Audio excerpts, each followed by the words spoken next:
everybody and welcome back to my channel, or welcome to my channel if you are new. If you guys have been following me for a few months, you guys know that I've really gotten into reading lately, especially in the end of 2023 and beginning of 2024. And I've actually read over 50 books so far and figured I would do a quick little video where I show you guys the 50 books I have read so far. My main goal for 2024 was to read 50 books, and I did that within the first third of the year. So now I'm hoping to reach 100 by the end of the year, if not more. And originally I was going to sit down and talk about every single book. However, I've already gone ahead and done that over on my TikTok, which I will have linked down below for you guys. It is just at booktalk.nooktalk, which is spelled at booktalk.nooktalk. So in this video, I'm just going to be showing a quick little review and summary on one side of the screen, as well as a picture of the cover on the other. But before I get into that, I will be talking about my top 5 favorite books that I've read so far. And if you guys have any book recommendations, definitely let me know what they are in the comments down below. And without further ado, let's get started. So this is my stack of the top 5 favorite books that I've read so far this year, and they are in no particular order. The first one we have is Fourth Wing by Rebecca Yarros. As you can see, I did quite a bit of annotating. This is a new adult fantasy book, and I'm not a fantasy girly in any way, shape, or form. However, this book was incredible. It is about a girl who's going off to college, but this isn't just any college. It is a dragon school where she has to learn to use her powers, and once she gets to school, she goes through a lot of different things. And this book reminds me a lot of How to Train Your Dragon and Divergent, so if you are into those types of things, I highly recommend checking this book out. I was not a huge fan of the second book, however this one I gave 5 stars to and love it. Next up, we have a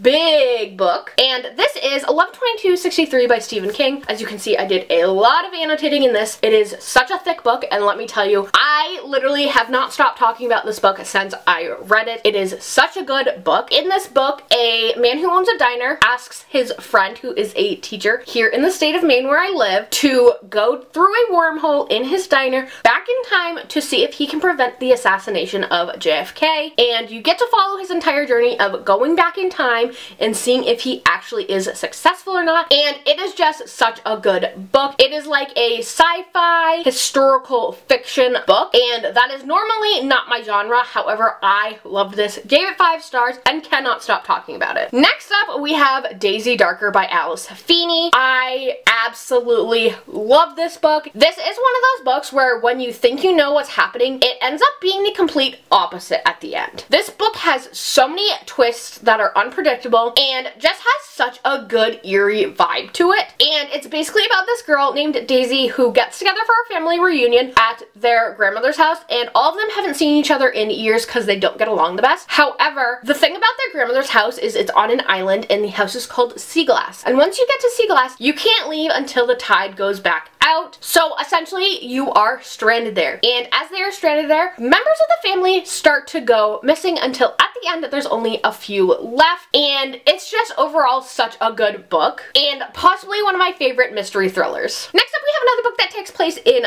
Maine. This one is The Only One Left by Riley Sager. This is my absolute favorite Riley Sager book so far. As you can see, I did quite a bit of annotating, and this is a mystery thriller about a family where one of the daughters ends up hanging her sister and kills her parents, and she's still living in the house that is called Hope House, and she ends up needing a caretaker, and so this girl ends up becoming her caretaker, and you get to see inside of the Hope House and everything that has happened there, and you learn a lot of new stuff, and it's such a good book. And lastly, another book that is based in Maine, and this is Dead Man's Wake by Paul Doiron. Paul Doiron is one of my absolute favorite authors. He is a Maine author, and his books are actually part of a series called the Mike Bowditch series, but this actually takes place at the lake that I have grown up on since I was a kid, which was so interesting because all of the real places in this are places that I've been to. And I did some annotating, not as much as normal, because in this book I was so focused on reading it. And this book is about Mike Bowditch, who is a Maine State game warden, and he is on the lake called Great Pond, when all of a sudden he hears all this commotion and noise, and when he goes in his boat and checks it out, he finds floating body parts in the lake and takes it upon himself to figure out what actually happened. And you get to follow his entire crime scene investigation of it, and it is just such a good book. And this quite possibly might be my favorite book that I've read so far this year.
books that I have read. I know this was a little bit of an odd video because I wasn't really sitting down and talking about them, but I figured that if I did, it would be a 2-hour long video since I have read 50 books. So I figured this was probably the best way to do it. And again, I do have individual reviews of all of these videos over on my TikTok. Like I said in the beginning, if you guys have any book recommendations, let me know what they are in the comments down below. While you guys are down there, be sure to hit that subscribe button if you haven't already. I upload new content regularly and would love it if you'd become part of our little family. Also be sure to hit the bell so that you are in fact notified every time I do upload a new video. I hope you guys like this video and I'll see you guys next time. Bye guys!